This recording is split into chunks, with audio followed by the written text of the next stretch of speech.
Meqabbaa kan ilmaa kan afur qulqulluu sadan waaqii tokkichaamin meqabbaa kan ilmaa kan afur qulqulluu sadan waaqii tokkichaamin meqabbaa kan ilmaa kan afur qulqulluu sadan waaqii tokkichaamin kabajamtoota jaalatamtoota maatii waaqayyoo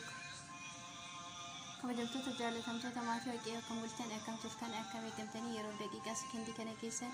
amiin akka badii balleessaa keenya tolutti kan makkaana kaartummaa gaarummaa isaa gara tolummaa isaa eegatiksee kan yeroo kana nuge maqaa qajiraataa keenya uumaa keenya galan ulfinni teessoo aariyaa irratti kan ol jeenuu faata amiin duuka bu'oota toltoota raajota akka abuurteessoo isaaniitti galan ulfinni teessoo aariyaa irratti kan ol jeenuu faata amiin maqaa isaa waamnee biraa hin haftu dhiifamus kan hin taane obboleetti ergamootaa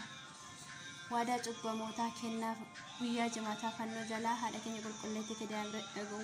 durbee maariyaamii galan ulfinni teessoo aariyaa irratti kan ol jedhe nuufaa ta'ameen duuka bu'ootaan raajonni akka abuurteessoo isaaniitti galan ulfinni isaanii faa ta'uu jechuun jaalanna amiin maatii waaqayyoo hunduma keessaa waaqayyoo lafaaf edda jirtanitti waaqayyo sagalee jireenya sinaa dhageessisuu akkasumas kabajamtoota jaalatamtoota miseensa waldaa keenyaa haadha keenya qulqulleetti fidaan biratti waadaa haraaraa baga ayyaanota waggaaf jiran kabajamee jechuun sababeeffachuudhaan baga guyyaa haadha keenya qulqulleetti fidaan biratti waadaa haraaraa hundeeffama waggaa sadaffaa isiniin ga'e warreen keessummoota keenyaa faarfattoota daaqonoota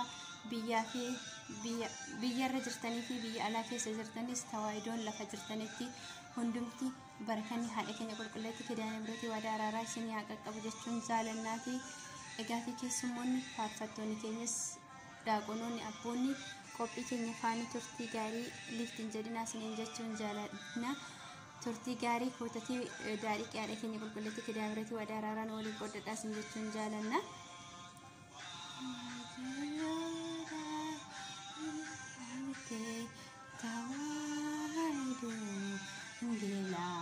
Barsiisaa turtee si gaabana waaqayyoodha taa'umsi kaawwaayidoo soonaan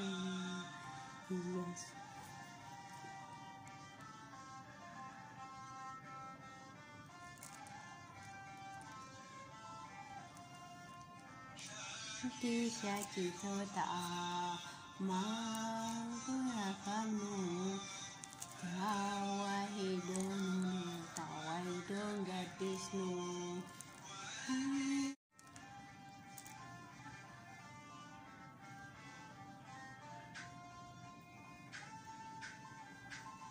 Meqabbaa kan ilmaa kan afur qulqulluu sadan waaqii tokkichaamin meqabbaa kan ilmaa kan afur qulqulluu sadan waaqii tokkichaamin meqabbaa kan ilmaa kan afur qulqulluu sadan waaqii tokkichaamin kabajamtoota jaalatamtoota maatii waaqayyoo kan bultan akkam turtan akkam eegamtanii yeroo daqiiqaa sekondii kana keessan amiin akka badii balleessaa keenya tolutti kan makkaana kaartummaa gaarummaa isaa gara tolummaa isaa eegatiksee kan yeroo kana nuge maqaa qajiraataa keenya uumaa keenya galan ulfinni teessoo aariyaa irratti kan ol jeenuu faata amiin duuka bu'oota toltoota raajota akka abuurteessoo isaaniitti galan ulfinni teessoo aariyaa irratti kan ol jeenuu faata amiin maqaa isaa waamnee biraa hin haftu dhiifamus kan hin taane obboleetti ergamootaa waadaa cubbamoota kennaaf guyyaa jimaataa fannoo jalaa haadha keenya qulqulleetti fidaan durbee maariyaamii galan ulfinni teessoo aariyaa irratti kan ol jedhe nuufaa ta'ameen duuka bu'ootaan raajonni akka abuurteessoo isaaniitti galan ulfinni isaanii faa ta'uu jechuun jaalanna amiin maatii waaqayyoo hunduma keessaa waaqayyoo lafaaf edda jirtanitti waaqayyo sagalee jireenya sinaa dhageessisuu akkasumas kabajamtoota jaalatamtoota miseensa waldaa keenyaa haadha keenya qulqulleetti fidaan biratti waadaa haraaraa baga ayyaanota waggaaf jiran kabajamee jechuun sababeeffachuudhaan baga guyyaa haadha keenya qulqulleetti fidaan biratti waadaa haraaraa hundeeffama waggaa sadaffaa isiniin ga'e warreen keessummoota keenyaa faarfattoota daaqonoota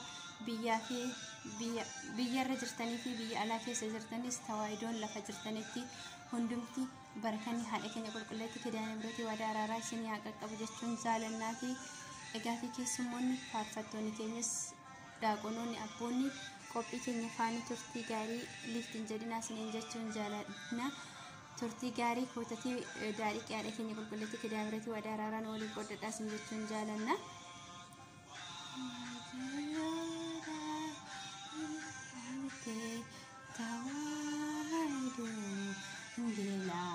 Barsiisaa turtee si gaabana